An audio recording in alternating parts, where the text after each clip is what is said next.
إنا لنعلم من يتبع الرسول ممن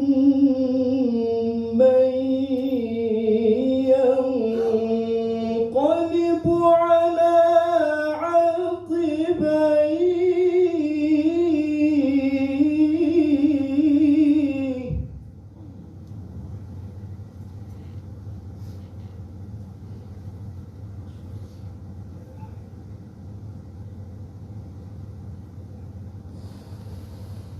وإن كانت لكبيرة إلا على الذين هدى الله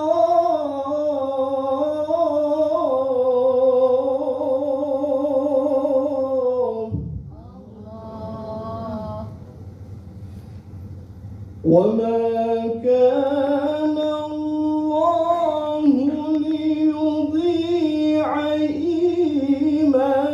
إيمانكم إن الله بالناس لرؤوف رحيم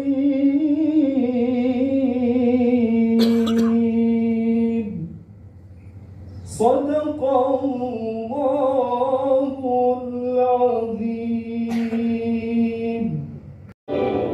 Indonesia bangsaku, bangsa yang pada hari, marilah kita bersatu, Indonesia bersatu.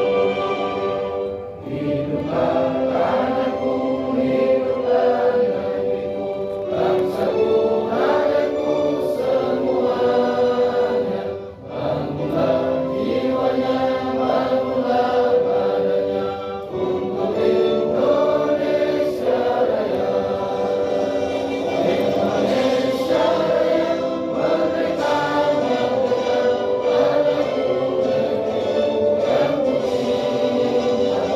Indonesia Raya, merdeka, merdeka, hiduplah Indonesia Raya. بالإيمان والإسلام وفضل بني آدم بالعلم والعمل إلى جميع العالم. اللهم صل وسلم على سيدنا محمد خير الأنام وعلى آله وأصحابه وذريته ينابع العلوم والحكم. سبحانك لا علم لنا إلا ما علمتنا إنك أنت العليم الحكيم. صدق الله العظيم وصدق رسول الكريم ونحن على ذلك من الشاهدين. حضرة الأفاضل جميع العلماء والأساتذة وبالخصوص صاحب الفضيلة Dr. Ki Haji Afifuddin Muhajir MAG selaku Ketua MUI Pusat, sekaligus beliau adalah Wakil Rais Pengurus Besar Nahdlatul Ulama, dan sehari-hari beliau adalah Wakil Pengasuh Pondok Pesantren Salafiyah Syafi'iyah Sukorejo Situbondo, Jawa Timur.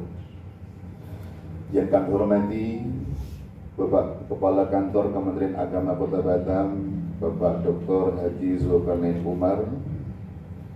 Yang kami hormati sahabat kami Bapak Ki Haji Misbahus Salam.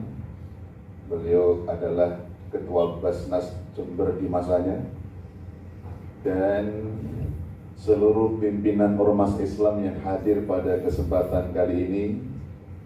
Hampir semua hadir dari NU, Muhammadiyah, IPI, BNG, Jamiatul Wasliyah.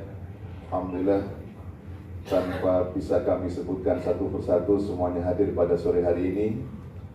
Panitia pelaksana dalam hal ini Sekretaris Umum MUI Kota Batam Bapak Haji Sukri Ilyas, dan seluruh para peserta halaqah Islam Wasatiyah yang dirahmati Allah Subhanahu wa Ta'ala. Puji syukur kehadiran Allah atas nikmat yang ditucurkan ke hadapan kita semua. Salawat beriring salam semoga senantiasa tercurah limpahkan keharipan pembawa berita Islam junjungan agung baginda Rasulullah Muhammad Sallallahu Alaihi Wasallam, para keluarga, para sahabat, serta para pengikutnya hingga di akhir zaman. Para kiai, para ustadz, bapak ibu saudara sekalian yang dirahmati Allah Subhanahu Wa Taala, pada siang hari ini kita bersama-sama mengikuti salah satu kegiatan yang digelar oleh Majelis Ulama Indonesia Kota Batam, yang didukung juga oleh pemerintah Kota Batam melalui anggaran pendapatan dan belanja daerah. Alhamdulillah kita bisa menjalankan kegiatan pada sore hari ini, di mana kita tahu bersama setidaknya ada 3 tanggung jawab besar Majelis Ulama Indonesia di dalam kiprahnya. Yang pertama adalah Mas'uliyah Ad-Diniyah, tanggung jawab keagamaan, di mana Majelis Ulama Indonesia tentu dibantu oleh ormas-ormas Islam yang ada. Kita selalu mendidik kepada umat, memberikan guidance, memberikan pencerahan tentang bagaimana pemahaman terhadap agama Islam yang benar sesuai dengan tuntunan yang dibawa oleh Rasulullah Muhammad SAW, para sahabat dan para salafus saleh. Ya. Kemudian kita juga punya tanggung jawab yang kedua, namanya Mas'uliyah Al-Ijtimaiyah, yakni tanggung jawab sosial kita. Bagaimana kita terus memberikan pelayanan dan terus mengabdikan diri kepada umat, agar umat senantiasa menjadi umat yang terbaik, ya, menjadi khairul ummah di tengah-tengah umat yang ada. Kemudian yang ketiga, kita punya tanggung jawab yang ketiga, Mas'uliyah Al-Wataniyah, yakni tanggung jawab kebangsaan, di mana tentu Majelis Ulama Indonesia bertanggung jawab bersama ormas Islam untuk membimbing umat ini bagaimana bertanggung jawab terhadap keutuhan bangsa yang kita cintai ini. Oleh sebab itu, Halaqah Islam Wasatiyah pada siang hari ini menjadi penting untuk kita bersama-sama kita renungkan, karena berkenaan dengan 3 tanggung jawab besar tersebut, tentu pemahaman Islam Wasatiyah diharapkan bisa menjadi pemahaman yang dijalankan oleh umat Islam. Apalagi situasi saat sekarang ini, kita membutuhkan kebersamaan di antara kita. Salah satu penyebabnya karena di tahun 2024 kita akan berhadapan dengan pesta demokrasi. Jangan sampai kemudian isu-isu keagamaan menjadi isu yang bisa memecah belah umat, tapi kita harapkan pemahaman agama justru menjadi perekat di tengah-tengah umat. Ya, itu semua tentu pemahamannya adalah dengan pemahaman Islam yang wasatiyah. Mana kami sudah sebulan yang lalu memborong produk yang kita gunakan untuk acara pengajian. Apakah masih halal kalau ibu saya minum sekarang? Ini terjadi. Kemudian 2 hari yang lalu juga ada seorang bapak yang sehari-hari dia itu jualan, ya, punya warung kecil. Kami sudah belanja Pak cukup banyak, sementara produk-produk yang saya belanjakan itu untuk pulakan itu ternyata masuk daftar list yang ada di situ. Bagaimana nanti, apakah kami nggak bangkrut kalau kemudian tidak boleh melakukan transaksi itu? Ini contoh-contoh masalah real di masyarakat, implikasi terhadap fatwa apa yang telah diterbitkan oleh Majelis Ulama Indonesia Pusat. Tentu bagaimana mengaplikasikan fatwa itu tentu butuh ilmu. Dan alhamdulillah kita bersama-sama pada siang hari ini insya Allah akan diberikan pencerahan oleh guru kami. Jujur beliau adalah mursyid dan guru kami langsung yang mengajar kami di pesantren, terutama di Mahat Ali. Kami 4 tahun langsung berada di asuhan beliau. Mudah-mudahan beliau yang pakar di bidang usul fikih akan memberikan pencerahan kepada kita apa itu sesungguhnya Islam Wasatiyah, bagaimana menempatkan pemahaman Islam Wasatiyah dalam konteks relasi kehidupan beragama, bermasyarakat, berbangsa dan bernegara. Karena kalau dulu Pak Kiai Ma'ruf Amin ketika ditanya apa itu Islam Wasatiyah, beliau sering katakan Islam wasatiyah itu Islam la radikalian wala liberalian. Islam yang tidak radikal dan tidak liberal, itu bahasanya Ki Ma'ruf Amin. Mudah-mudahan kita sore hari ini akan dapat tambahan ilmu yang sangat berharga, karena sekali lagi beliau adalah sangat mahir dalam bidang usul fikih, bahkan bukan hanya diakui oleh ulama Indonesia. Kitab beliau yang berjudul Fathul Mujibul Qorib itu langsung mendapat pujian dari seorang pakar usul fikih Timur Tengah, Dr. Wahbah Zuhaili. Jadi pengantar kitab beliau yaitu langsung Dr. Wahbah Zuhaili. Ya, tentu kealiman beliau di bidang usul fikih bukan hanya di level nasional, tapi sudah diakui secara internasional. Mudah-mudahan kita bersama-sama bisa istifadah terhadap beliau. Ini barangkali yang bisa kami sampaikan, dan saya berharap semua peserta bisa mengikuti kegiatan ini dari awal sampai akhir, walaupun nanti di akhir nggak ada yang ditunggu lagi ya. Habis akhir penutupan langsung pulang ya. Karena biasanya ada yang menunggu-nunggu. Saya sampaikan dari sini tidak ada yang ditunggu lagi. Pokoknya setelah pulang salaman ya pulang ya. Paham maksudnya ya? Demikian, terima kasih atas segala perhatian. Kalau pepaya sudah dibelah, tibalah saatnya untuk dimakan. Jika ada acara ini yang salah, kami mohon untuk dimaafkan. Demikian, wallahu muwaffiq ila aqwamit thoriq, ihdinas siratal mustaqim. Assalamualaikum warahmatullahi wabarakatuh. Ala Rasulillah wa ala alihi wa sahbihi wa mawala. Asyhadu an la ilaha illallah wahdahu la syarika lah, wa asyhadu anna Muhammadan abduhu wa rasuluhu la nabiyya ba'dah.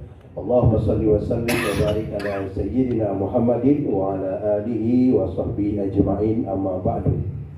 Rabbi shrah li sadri wa yassir li amri wa hlul 'uqdatam min lisani yafqahu qawli. Yang kita muliakan, guru kita yang akan memberikan materi pada sore hari ini adalah beliau Dr. Kiai Haji Afifuddin Muhajir MAG, Ketua Majelis Ulama Indonesia Pusat, dan juga beliau sebagai Wakil Rais Am, Pengurus Besar Nahdlatul Ulama. Dan yang saya hormati Ketua Majelis Ulama Indonesia Kota Batam, sahabat saya Bapak Kiai Haji Lukman Rifai, dan seluruh pimpinan ormas Islam yang hadir pada sore hari ini yang saya banggakan, yang barangkali tidak mengurangi rasa hormat saya, tidak saya sebutkan satu persatu. Bersyukur kita kepada Allah Subhanahu wa taala, seraya mengucapkan alhamdulillahirabbil alamin. Berselawat kepada Nabi Muhammad sallallahu alaihi wasallam dengan ucapan Allahumma shalli ala sayyidina Muhammad wa ala ali sayyidina Muhammad. Bapak Ibu, para kiai, nyai, dan para masyayikh, para habaib yang saya muliakan, pertama tentu atas nama Kepala Kantor Kementerian Agama Kota Batam, saya menyampaikan tahniah selamat kepada Majelis Ulama Kota Batam yang bisa melaksanakan kegiatan halakoh yang sangat penting, halakoh yang sangat kita tunggu-tunggu. Kenapa? Karena memang bicara wasatiyah yang tadi ayat dibacakan dalam surah Al-Baqarah 143 itu tentu kearifan Indonesia harus kita dapatkan. Dari ayat itu bagaimana membangun kebersamaan, bagaimana membangun harmonisasi kehidupan berbangsa dan bernegara. Terutama di Kota Batam, Provinsi Kepulauan Riau, kita mendapatkan indeks kerukunan terbaik seluruh Indonesia pada tahun 2022. Se-Indonesia itu indeks kerukunan terbaik. Walaupun di tahun 2023 ada penurunan, tapi bukan dalam bentuk nilai, tapi ada yang lebih tinggi dari kita.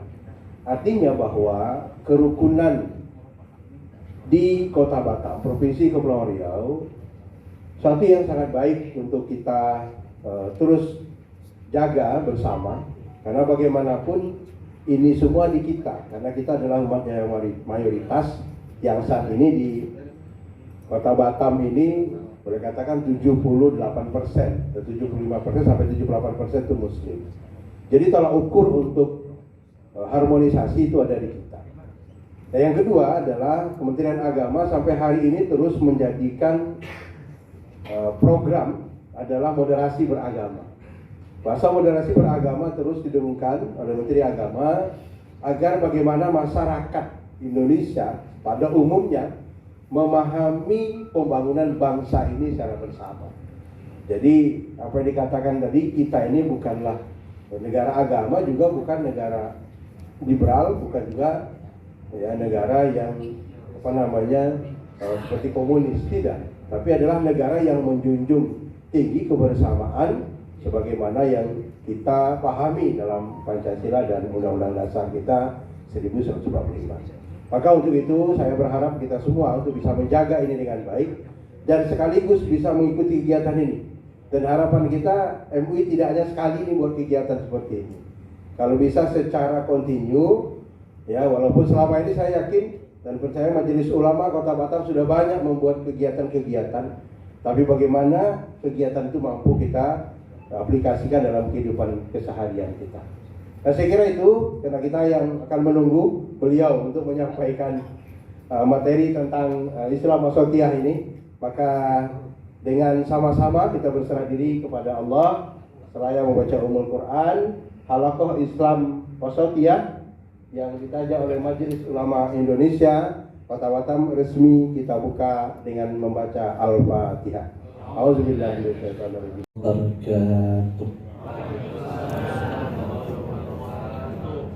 Bismillahirrahmanirrahim. Alhamdulillahi rabbil alamin. Wassalatu wassalamu ala asyrafil anbiya wal mursalin Sayyidina Muhammadin wa ala alihi wa sahbihi ajma'in. Amma ba'du. Fadilatul mukarramin,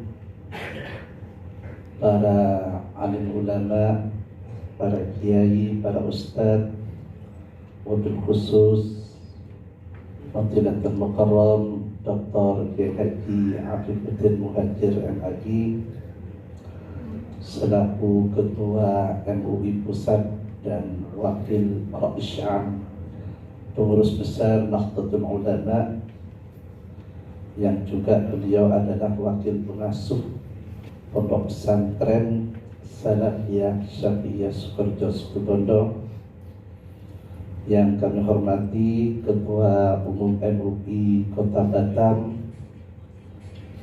Kiai Haji Lukman Hikmah SAG MPD, yang terhormat Sekretaris Umum MUI Kota Batam Haji Syukur Ilyas, dan Bapak Kepala Kemenak Kota Batam, beserta para hadirin, hadirat, beserta Halaqah Islam Wasatiyah Anbiya wal Mursalin Sayyidina Muhammadin Sallallahu alaihi wasallam wa ala alihi wa sahbihi ajma'in. Qala rabbi syrah li sadri wa yassir li amri wahlul 'uqdatam min lisani yafqahu qawli. Al-Mukarramin, para kiai, para tokoh-tokoh masyarakat yang saya hormati Ketua MUI Kota Batam, yang terhormat Kepala Kantor Kementerian Agama Kota Batam, seluruh pimpinan Ormas Islam Kota Batam, hadirin hadirat yang saya hormati, ada hadirat. Saya diminta berbicara tentang Islam Wasatiyah atau Wasatiyatul Islam. Wasatiyatul Islam artinya moderasi Islam. Wasatiyah merupakan watak Islam yang paling menonjol. Islam memiliki beberapa watak, akan tetapi watak yang paling menonjol daripada Islam adalah al-wasatiyah atau moderasi. Hal itu dinyatakan langsung oleh Allah Subhanahu wa Ta'ala dalam firman-Nya sebagaimana tadi sudah sering dibaca, wa kadzalika ja'alnakum ummatan wasatan, dan demikianlah kami menjadikan kamu umat Muhammad sebagai ummatan wasatan. Ummatan wasatan itu apa artinya? Rasulullah Shallallahu Alaihi Wasallam sendiri menafsirkan wasatan itu dengan adlan. Berarti wakada jika ja'alnakum ummatan adlan, ya kan? Demikianlah kami menjadikan kamu sebagai umat yang adil. Adil itu apa? Adil itu adalah wad'u kulli syai'in fi mahallihi, meletakkan segala sesuatu pada tempat, itu namanya adil. Kalau kita melihat syariat-syariat Islam seluruhnya, kita akan melihat bahwa syariat-syariat Islam itu adalah adlun kulluha, seluruhnya adalah adil. Kalau kita melihat usul fikih, di situ ada prinsip rukhsah dan ada azimah. Azimah itu adalah hukum asal, rukhsah itu adalah hukum alternatif. Kenapa ada rukhsah dan kenapa ada azimah? Karena kondisi yang dihadapi manusia itu tidak selalu normal, akan tetapi kadang-kadang tidak normal. Ada halat ikhtiyariyah, ada halat iktiroriyah. Ada kondisi normal, ada kondisi tidak normal. Di saat-saat kondisi itu normal, maka yang berlaku adalah hukum azimah. Sementara di saat-saat kita dihadapkan pada kondisi yang iktiroriyah tak normal, maka yang berlaku adalah hukum rukhsah. Kita diwajibkan melaksanakan salat 5 waktu tepat pada waktunya dengan rakaat yang tepat pula. Zuhur dilakukan pada waktu zuhur, asar dilakukan pada waktu asar dengan 4 rakaat. Itu berlaku dalam kondisi normal. Akan tetapi di saat-saat kita sedang melakukan sabar yang barangkali ada indikasi tidak normal, kita dikasih dispensasi untuk melakukan sholat zuhur di waktu asar, atau sebaliknya melakukan sholat asar di waktu zuhur dengan jumlah yang kurang dari 4 rakaat. Itu adil namanya. Manusia ada 2 macam, ada yang kuat, ada yang lemah.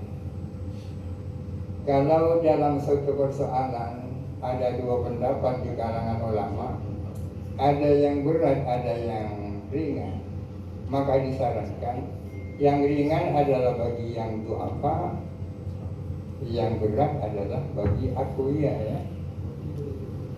Orang-orang yang kuat seharusnya menggunakan hukum yang berat, sementara bagi orang-orang yang lemah disarankan untuk menggunakan pendapat yang ringan. Itu namanya adil, kan? Meletakkan segala sesuatu pada tempatnya. Fatwa bisa berubah dengan sebab berubahnya situasi dan kondisi. Fatwa bisa berbeda karena perbedaan orang yang minta fatwa, ya.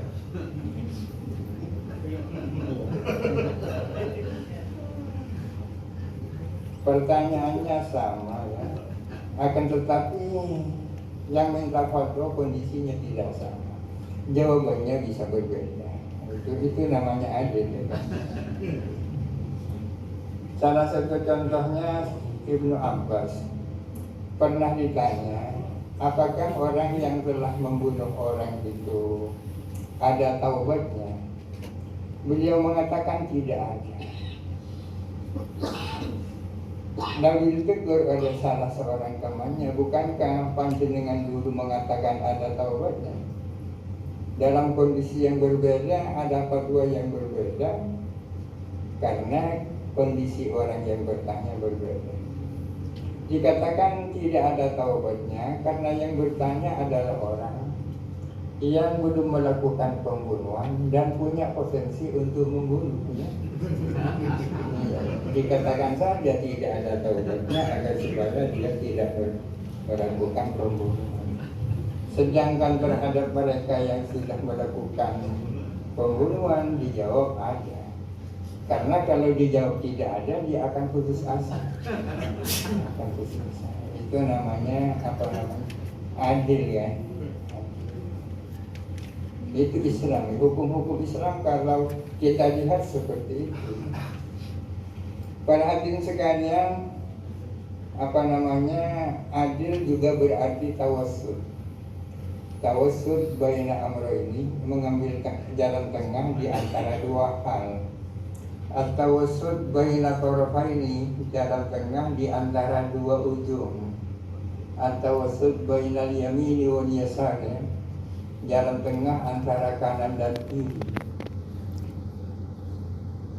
Istilah mengambil jalan tengah antara kanan dan kiri, antara kedua ujung memiliki dua pengertian.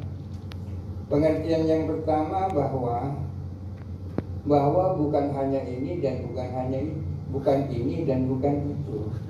Seperti tadi dikatakan, Islam itu antara liberalisme dan radikalisme. Artinya Islam itu bukan ya kan? Bukan liberal dan bukan fundamental, ya kan?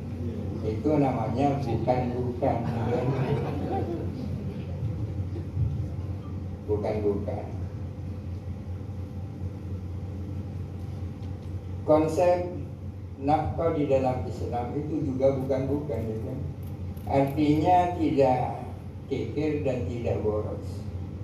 Al-Quran mengatakan walladzina idza anfaqu lam yusrifu wa lam yaqturu wa kana baina dzalika qawama.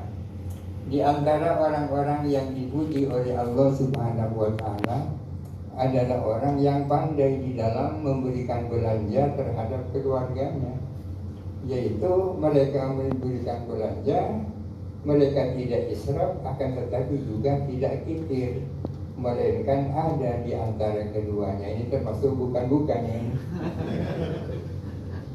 Wala tajhar bi salatika wala tukhafid biha wa batawi baina dzalika sabila. Janganlah kamu kalau melakukan salat terlalu nyaring, akan tetapi juga jangan terlalu diri, akan tetapi cari cara antara keduanya. Ini namanya bukan. Ini namanya at-tawassul baina amrayni dalam pengertian yang kedua. Pengertian yang pertama, pengertian yang kedua, tawassul antara ini dan itu artinya bukan hanya ini dan bukan hanya itu, akan tetapi kedua-duanya, ya kan? Akan tetapi kedua-duanya. Misalnya Islam itu bukan hanya memperhatikan yang lama, bukan hanya memperhatikan yang baru, akan tetapi juga memperhatikan kedua-duanya. Bukan hanya melihat yang al-qadim, bukan hanya melihat yang jadid, akan tetapi al-jam'u bainal qadimi wal jadid. Sehingga ada istilah al-muhafadzah anil qadimis salih. Apa tulisannya? Wal aqdu bil jadidin nafi, bukan asra ya. Mempertahankan hal lama yang baik, ya kan, dan mengambil hal baru yang bermanfaat. Tapi yang sangat populer adalah mengambil hal baru yang lebih baik. Kalau ada hal baru yang lebih baik, untuk apa mempertahankan yang lama yang hanya baik itu? Jadi itu perlu dikoreksi. Jadi mempertahankan hal lama yang baik dan mengadopsi hal baru yang bermanfaat. Seperti persoalan sistem pendidikan. Dulu itu di pesantren sistem pendidikannya adalah sistem pendidikan sorogan, mengaji di masjid, di musola dan seterusnya. Akan tetapi kemudian pesantren mengadopsi sistem kelasikan itu. Tidak bisa dikatakan bahwa kelasikan itu lebih baik daripada sistem yang lama. Akan tetapi juga bermanfaat. Itu pengertian daripada wasat. Misalnya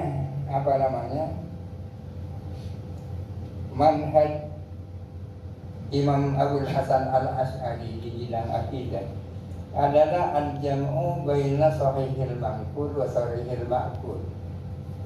memadukan baina al-naqlis sahih wal aqlis sahih, ya kan? Memadukan antara kebenaran wahyu dan logika akal. Artinya bukan hanya kebenaran wahyu, bukan hanya logika akal, akan tetapi memadukan antara kedua-duanya, akan tetapi memposisikan akal sebagai alat untuk memahami wahyu dengan pemahaman yang benar. Imam Abul Hasan Al-Asy'ari pada saat itu berhadapan dua kelompok.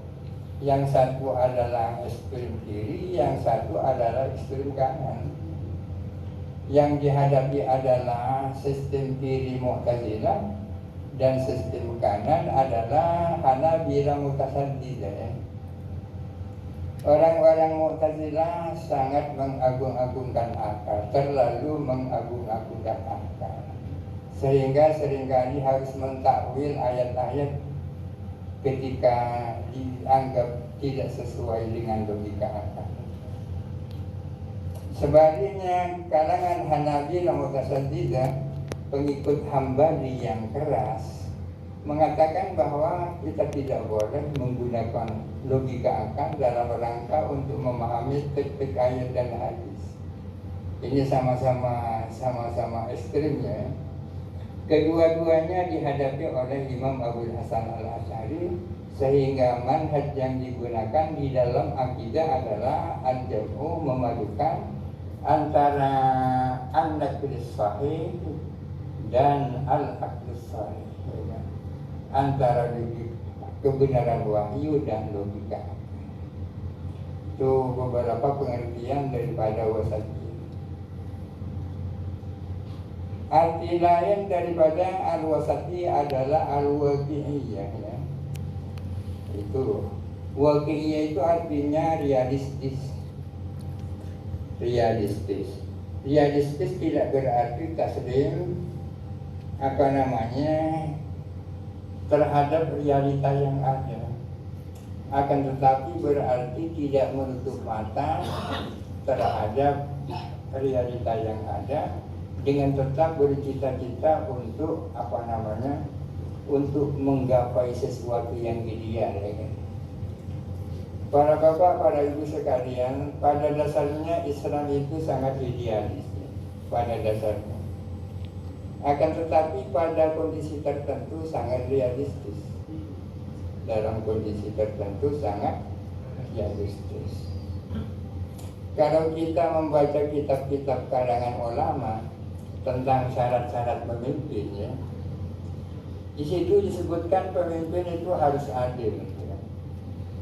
Pemimpin itu haruslah mereka yang paham tentang Al-Quran dan As-Sunnah.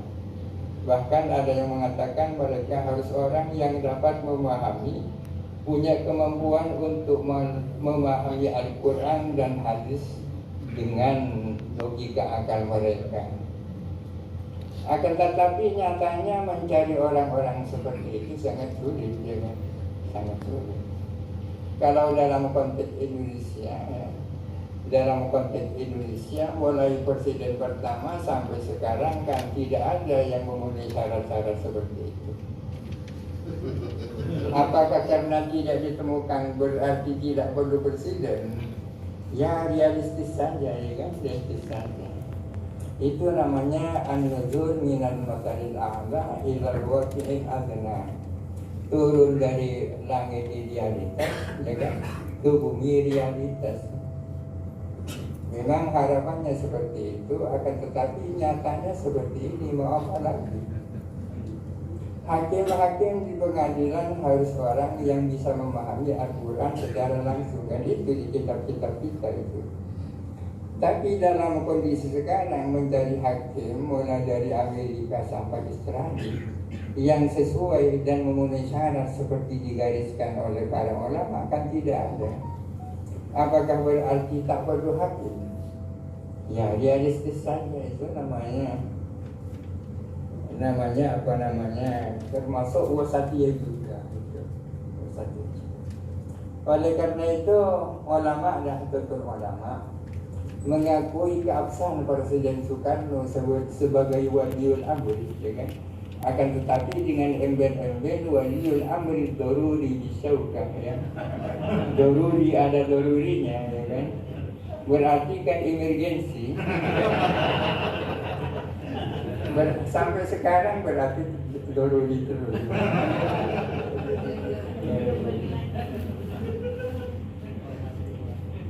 Para hadirin sekalian, sering saya dalam berkaitan dengan wasatiyatul Islam seringkali menyampaikan cerita tentang kenapa negara ini berasaskan Pancasila.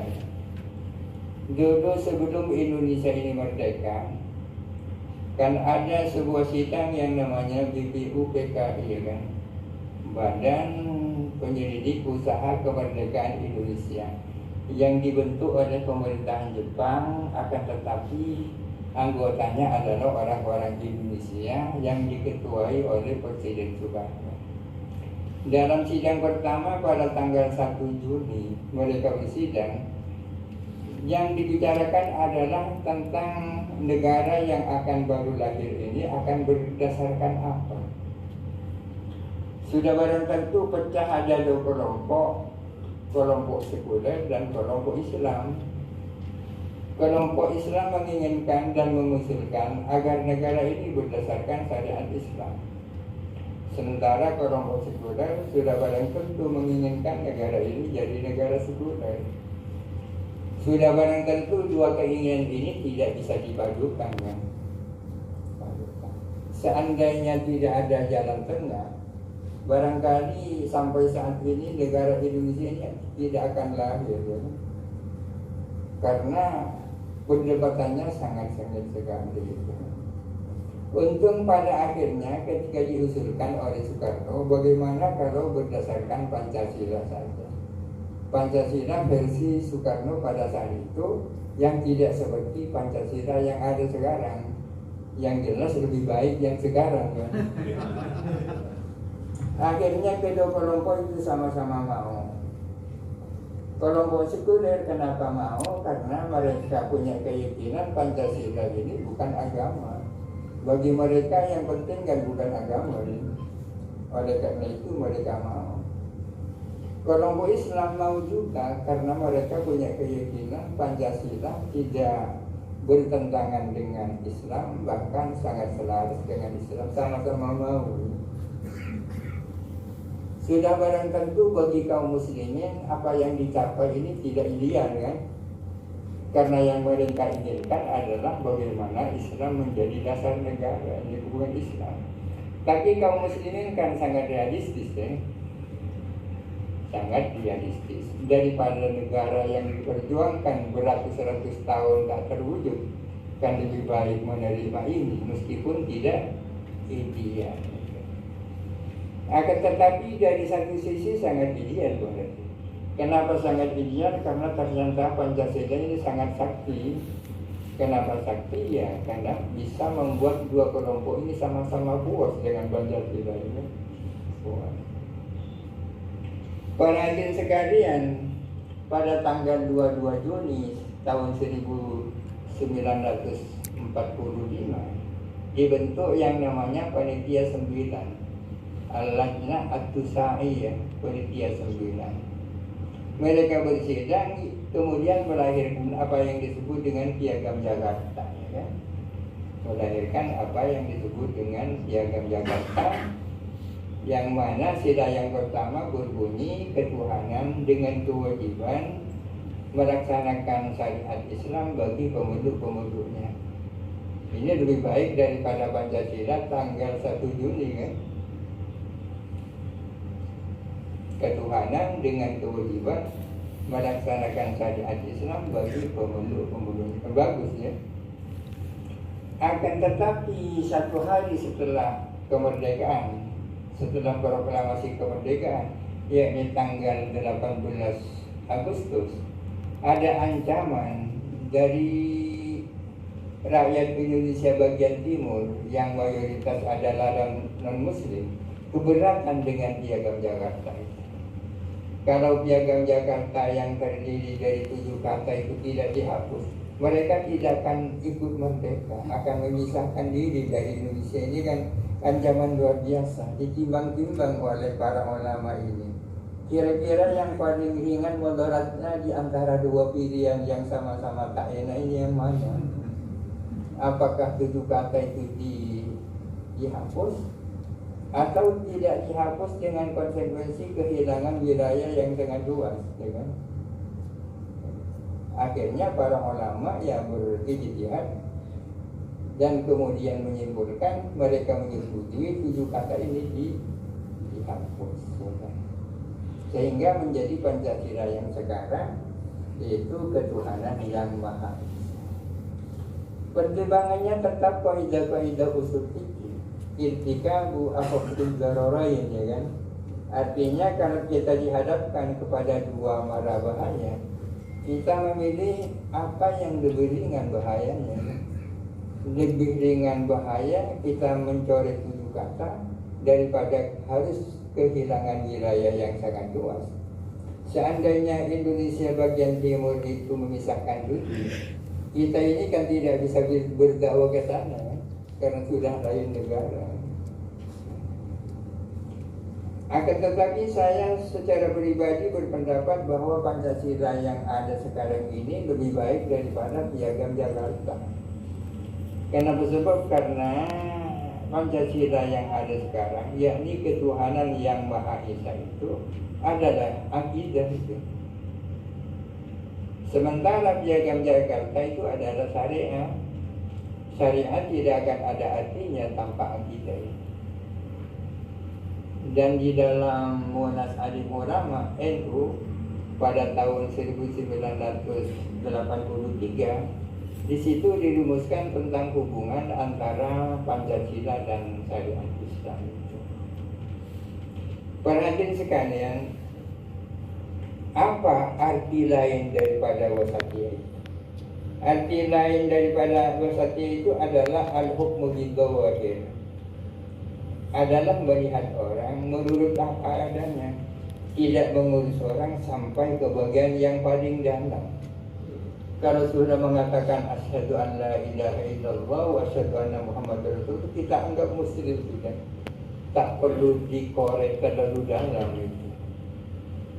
Salah satu contohnya begini, di zaman Nabi ada seorang sahabat bernama Usama bin Zaid, ya. Kita kenal namanya Usama bin Zaid. Usama bin Zaid dalam sebuah peperangan bertemu membergoki seorang kafir yang memang sudah dicari-cari sejak lama. Begitu beliau ketemu dengan Usama bin Zaid, si kafir itu langsung mengucapkan la ilaha illallah, la ilaha illallah. Namun meskipun sudah mengucapkan la ilaha illallah, orang itu tetap dibunuh saja oleh Usama, ya. Tetap dibunuh. Ketika pulang ke Madinah, Usama bin Zaid menyampaikan apa yang terjadi kepada Rasulullah Sallallahu Alaihi Wasallam. Ia ditegur oleh Nabi. Nabi mengatakan, "Aku tantahu ba'da an qala la ilaha illallah." Kenapa engkau dia bunuh padahal sudah mengucapkan la ilaha illallah? Usama bin Zaid mengatakan, "Kana muta'awwidan." Orang itu kan hanya ingin cari selamat, wahai Rasulullah. Dia mengucapkan la ilaha illallah itu kan hanya ingin cari selamat. Nabi mengatakan, ala sakok ta'ala qalbihi fata'alama annahu shadiqun aw kadzibun. Kenapa tidak engkau membelah dadanya agar kamu tahu bahwa dia itu benar atau bohong? Kalau sudah bilang la ilaha illallah, ya sudah. Ini namanya wasatiyah juga. Para hadirin sekalian, Sayyidina Ali radhiyallahu anhu pernah ditanya tentang kelompok Khawarij. Kelompok Khawarij itu adalah mereka yang membangkang terhadap Sayyidina Ali karena menganggap Sayyidina Ali telah melakukan kesalahan, yakni mau melakukan tahkim dengan kelompoknya Muawiyah bin Abi Sufyan. Mereka membangkang kepada Sayyidina Ali. Beliau ditanya oleh orang tentang Khawarij itu, Pertanyaannya, akufarun hum, apakah mereka Khawarij itu kafir? Sayyidina Ali mengatakan barhum minal kufri farru, justru mereka ingin lari dari kekafiran. Ditanya lagi, amunafiqunahum, apakah mereka itu munafik? Beliau mengatakan al-munafiquna la yadhkurunallaha illa qalilan wa hum yadhkurunallaha katsiran. Kalau orang munafik itu ciri-cirinya jarang sekali menyebut Allah, sementara mereka itu banyak sekali ingat kepada Allah. Kalau begitu idan man haula'i, kalau begitu siapa mereka itu? Sayyidina Ali mengatakan hum qaumun, mereka adalah suatu kelompok kaum muslimin amu wa samu, yang sedang buta dan sedang tuli. Artinya beliau tidak berani mengatakan mereka kafir, tidak berani mengatakan mereka munafik, akan tetapi yang jelas tentang sedang terbelingar gitu ya kan, sedang sesat sedikit. Ini adalah beberapa contoh daripada wasatiyah di dalam Islam. Ada tanya jawab? Kalau ada tanya jawab sementara ini dulu. Wassalamualaikum warahmatullahi wabarakatuh. Terima kasih kepada moderator.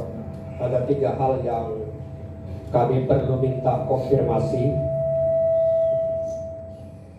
Yang pertama, kalau kita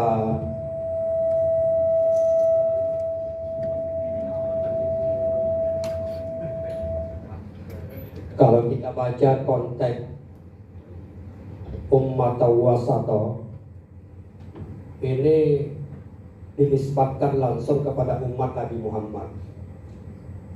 Kalau dinisbatkan kepada umat Nabi Muhammad, berarti yang lebih dekat penisbatannya adalah umat di zaman Nabi Muhammad. Kita tahu bahwa umat di zaman Nabi Muhammad atau umat sesudahnya yang dekat dengan zaman Nabi Muhammad itu, di dalam menjalankan prinsip-prinsip berbangsa dan bernegara, mereka tidak sekalipun mengabaikan prinsip-prinsip wahyu. Kita lihat misalkan komitmen mereka di dalam memberantas atau menghapuskan penjajahan di atas dunia.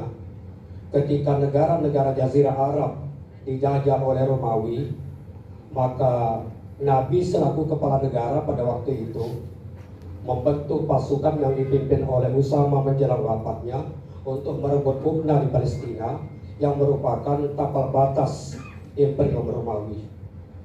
Dan kemudian lanjut pada masa Umar bin Khattab, Yerusalem kita taklukkan dari penjajahan Romawi. Artinya prinsip-prinsip untuk menghapuskan penjajahan itu dijalankan pada masa itu.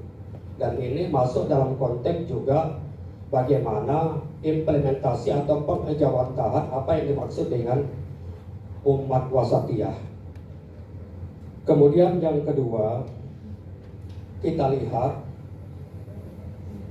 apakah masih memiliki relevansi antara apa yang dilakukan oleh umat terdahulu dengan apa yang kita lakukan sekarang ini sebagai umat Muhammad juga. Apakah dalam konteks Indonesia hari ini kita masih bisa mengklaim bahwa kita sepenuhnya menjalankan prinsip-prinsip Allah di dalam menjalankan kehidupan berbangsa dan bernegara ketika kita mengklaim diri sebagai umat wasatiyah? Kemudian yang kedua yang kami butuh konfirmasi terkait dengan perubahan Pancasila. Karena BPUPKI itu sudah mengesahkan Pancasila melalui rapat yang dihadiri lengkap oleh sidang BPUPKI tersebut dan sudah ditandatangani oleh seluruh anggota BPUPKI dan ditetapkan di dalam Piagam Jakarta. Kesepakatan tersebut menyatakan bahwa sila pertama itu ketuhanan dengan kewajiban menjalankan syariat bagi pemeluk-pemeluknya. Tetapi pada tanggal 18 Agustus, Panitia 9 mengubah. Apakah dalam konteks hukum bisa kita menyatakan bahwa adanya pengubahan dari Panitia 9 ini dipandang sejalan dengan apa yang ditetapkan oleh BPUPKI yang anggotanya sekitar 67 orang, sedangkan yang tanggal 18 itu anggotanya cuma sekitar 9 orang karena disebut Panitia 9. Apakah ini tidak bisa kita anggap sebagai merubah Pancasila? Atau ini merupakan upaya untuk meluruskan apa yang telah dihasilkan oleh BPUPKI? Karena klaim bahwa adanya tuntutan dari Indonesia Timur ini kan dadakan. Karena tuntutan itu baru disampaikan pada tanggal 17 dan kita tidak menerima konfirmasi sultan-sultan mana saja yang datang ke Jakarta sebagai representasi suku-suku bangsa yang ada di Indonesia Timur.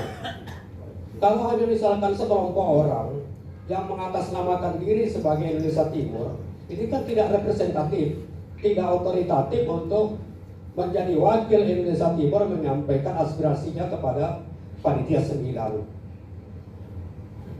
Kemudian yang terakhir, yang ketiga, mohon maaf, yang ketiganya agak penting sedikit. Ya, masalah tafsir Pancasila.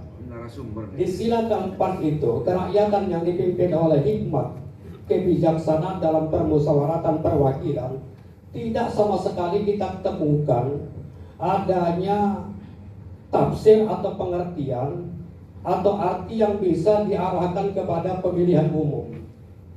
Yang ada di sana kemungkinan adalah musyawarah umum atau musyawarah nasional. Inilah yang kemudian diamalkan oleh ormas-ormas Islam. Kita tahu bahwa NU juga asasnya Pancasila, Muhammadiyah juga berasaskan Pancasila. Tetapi di dalam memilih pemimpinnya mereka menggunakan musyawarah. Mulai dari musyawarah ranting sampai muktamar. Mereka menghasilkan pengurus-pengurus atau ketua organisasi dan tidak pernah melaksanakan pemilihan umum di organisasinya masing-masing. Kita tidak bisa membayangkan kalau 90 juta atau mungkin sekarang sudah hampir 100 juta lebih warga NU itu pergi mencoblos untuk memilih ketua umumnya karena menjalankan sila keempat tersebut.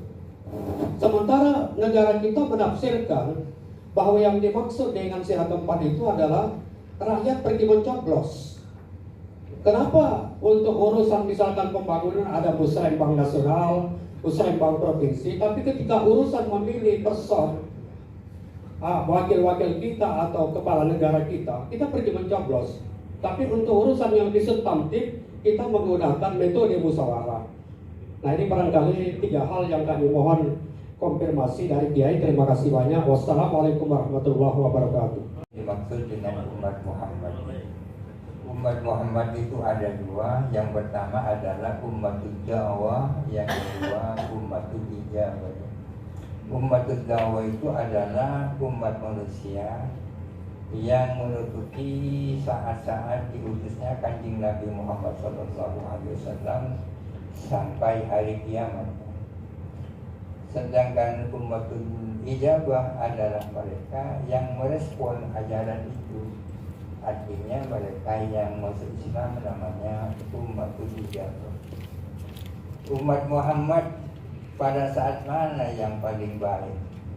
Sudah barang tentu adalah sahabat Nabi Sallallahu Alaihi Wasallam, karena beliau jelas mengatakan khairul quruni qarni, sebaik-baik abad, sebaik-baik zaman adalah zaman aku. Jadi di mana beliau hidup bersama para sahabat Sallallahu Alaihi Wasallam itu merupakan kurun yang terbaik, ya kan?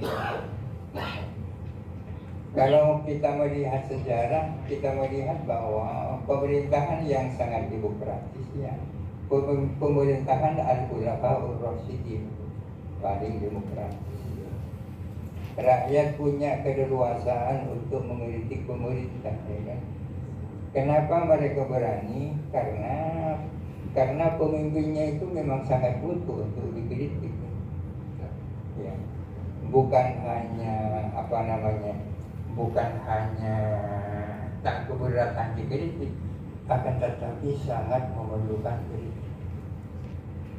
Para sahabat mulai zaman Abu Bakar, Umar, Utsman, Ali.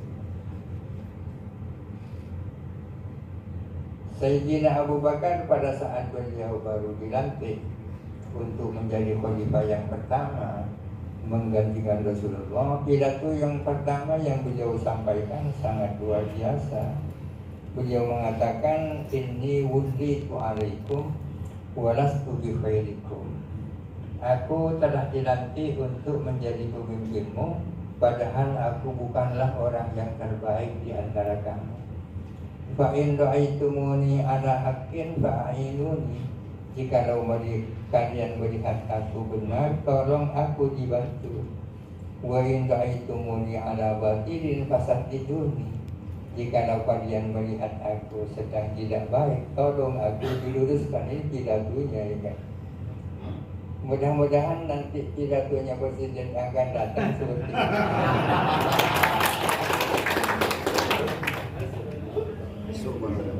Berbeda dengan Sayyidina Umar ketika baru dilantik, pidato pertamanya adalah man ra'a bi iwijajan falyuqawwim. Barang siapa melihat ada sesuatu yang bengkok tak benar kepadaku, tolong diluruskan. Akhirnya berdiri salah seorang sahabat, ia mengatakan, in ra'aitu fika iwijajan laqawwamtu bi sayfi hadza. Kalau aku melihat ada sesuatu yang bengkok padamu, akan saya luruskan dengan pedang ini. Siapa berani? Luar biasa. Memang seperti itu. Akan tetapi pemerintahan sesudah itu ya tidak sebaik itu, ya kan? Oleh karena itu Nabi Sallallahu Alaihi Wasallam bersabda, al-khilafatu min ba'di salatuna sanatan. Artinya khilafah, pemerintahan yang layak disebut sebagai pemerintahan khilafah, hanyalah berlangsung selama 30 tahun. Summa yakunu mulkan agulun. Setelah itu ya milik kerajaan-kerajaan. 30 tahun itu apa itu? 30 tahun adalah pemerintahan Khalifah yang 4 ditambah dengan pemerintahan Sayyidina Hasan yang sebentar. Kalau bisa ditambah dengan pemerintahan Umar bin Abdul Aziz. Setelah itu sudah tidak ideal, ya kan? Tidak ideal. Akan tetapi meskipun tidak ideal, pemerintahan Abbasiyah, pemerintahan Umayyah melahirkan hal-hal yang luar biasa di bidang ilmu pengetahuan, baik ilmu pengetahuan agama maupun sains yang luar biasa. Kemudian tentang Pancasila, Piagam Jakarta itu produk Panitia 9, ya. Piagam Jakarta itu adalah produk Panitia 9 yang bersidang pada tanggal 22 Juli. Ya. Perbedaannya, keputusan penghapusan Piagam Jakarta itu terjadi setelah negara ini berdiri. Setelah negara ini menjadi sebuah negara yang sah, terjadilah penghapusan itu. Memang sangat keberatan. Saya sendiri kurang tahu siapa-siapa saja yang dikirim dari Indonesia bagian timur itu. Akan tetapi keputusan itu melalui pertimbangan-pertimbangan yang sangat luar biasa. Bukan hanya istisyarah musyawarah, akan tetapi istikharahnya para ulama. Kemudian tentang sila yang keempat, kerakyatan. Itu asas demokrasi itu, kan? Kita melihat bahwa demokrasi itu ada dua. Ada demokratia al-mubasyirah, ada demokratia niyabiyah. Ada demokrasi perwakilan, ada demokrasi langsung. Sementara yang ada di dalam Pancasila itu adalah demokrasi perwakilan, ya kan? Tidak sebagaimana yang sekarang di mana presiden dan pemimpin yang lain dipilih secara langsung. Kira-kira yang baik secara Islam itu yang mana? Kita melihat bahwa Imam Al-Mawardi di dalam kitabnya Al-Ahkamus Sultaniyah membagi tokoh-tokoh agama ini menjadi dua kelompok.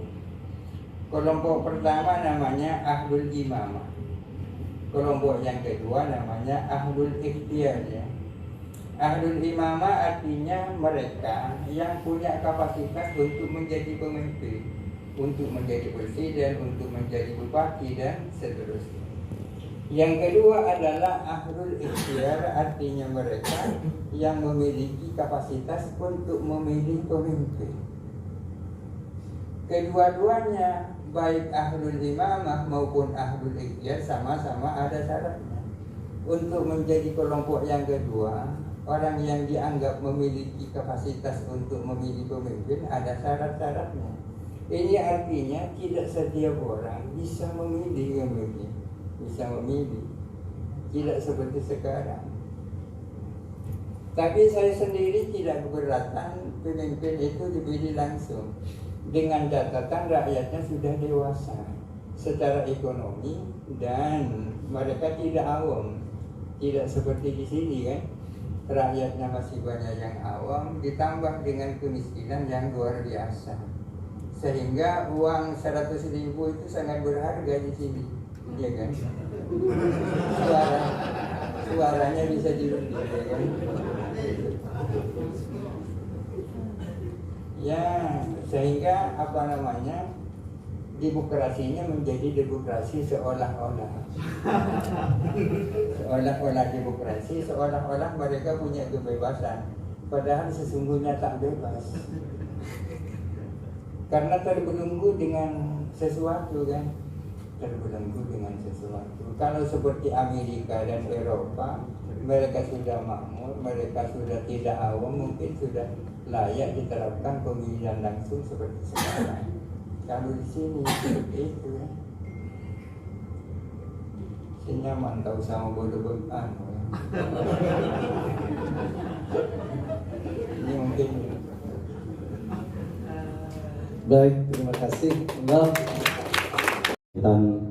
Tahun 2024 ini, karena mayoritas para organisasi yang ada, yang hadir, para tokoh-tokoh dan beliau-beliau ini semua yang hadir pada punya guru dan punya kiai.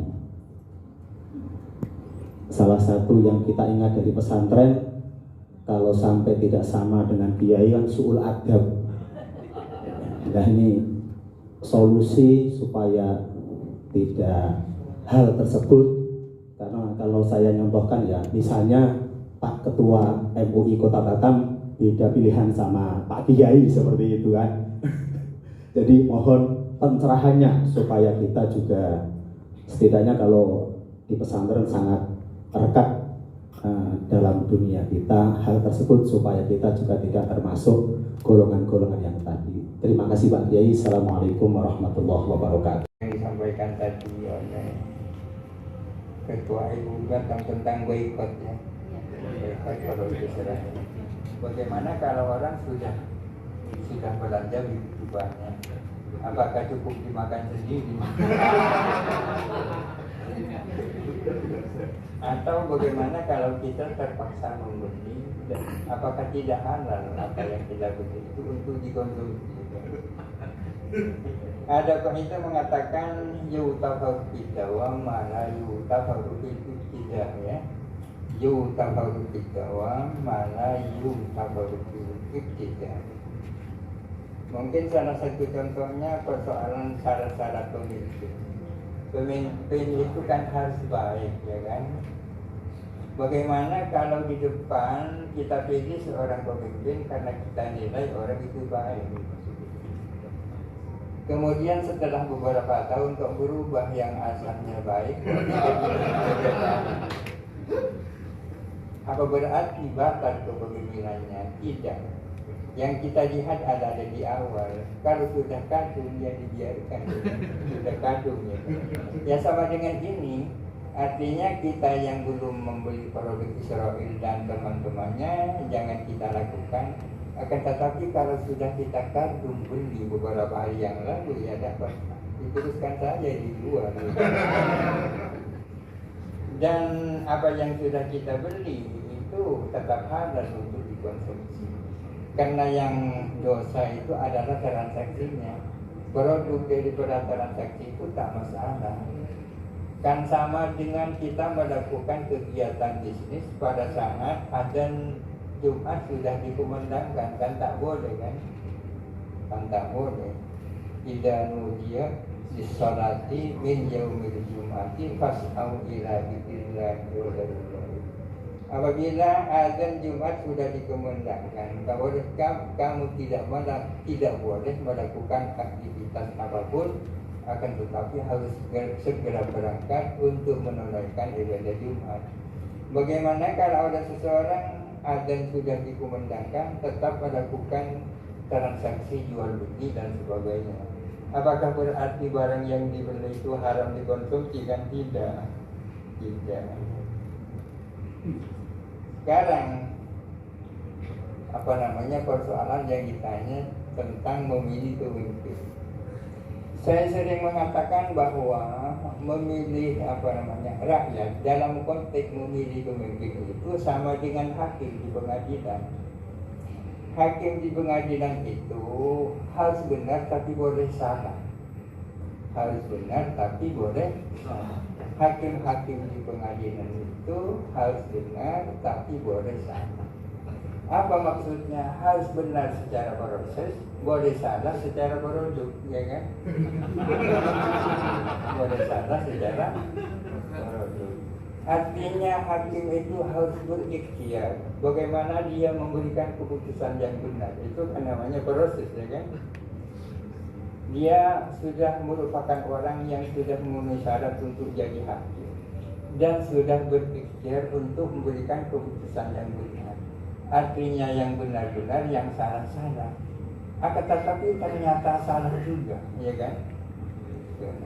Maka keputusannya itu tidak dosa itu. Makanya hadis mengatakan idza jatahadal hakimu fa asaba falahu ajrani wa idza jatahada fa akhta falahu ajrun wahid. Demikian pula rakyat dalam konteks memilih pemimpin harus benar tapi boleh salah. Artinya harus memiliki alasan yang benar kenapa saya memilih itu. Harus memiliki alasan yang benar kenapa saya harus memilih itu, ya kan? Kalau dia punya keyakinan bahwa yang seharusnya dipilih itu A, akan tetapi karena ada sesuatu lalu memilih C, kan berarti mengkhianati hati nuraninya.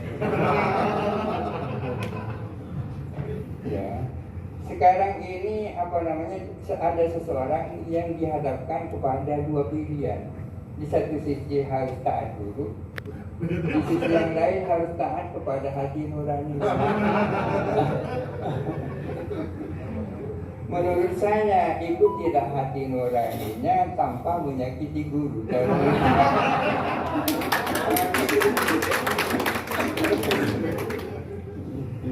Makanya katanya Nabi istaqtiqul baik, ya kan? Tanyalah kepada hati nuraninya. Wa in abtagal muktun tak peduli siapa yang berfatwa itu. Jadi ikutilah hati nuraninya tanpa menyakiti. Gimana cara?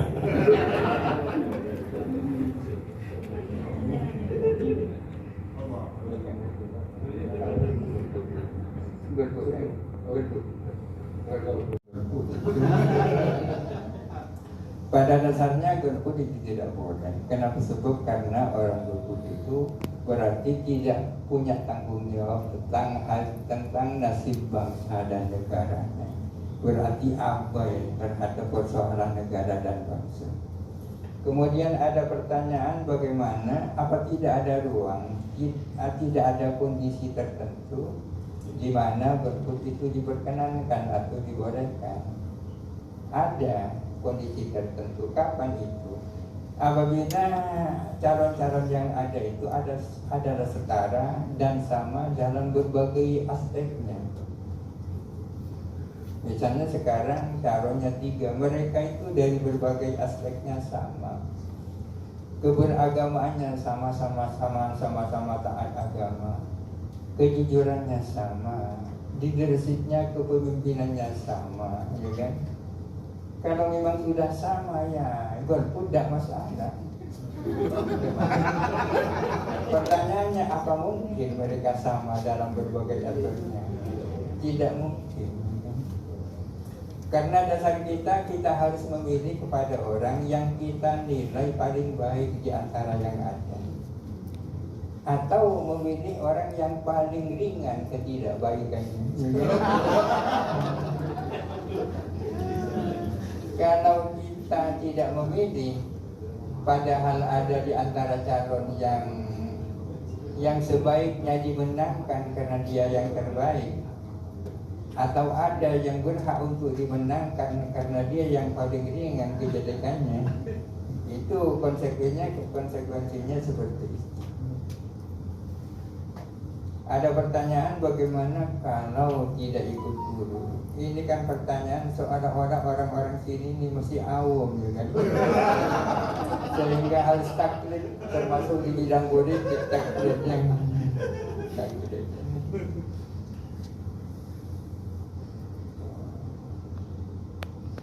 Tidak bisa berpun ya.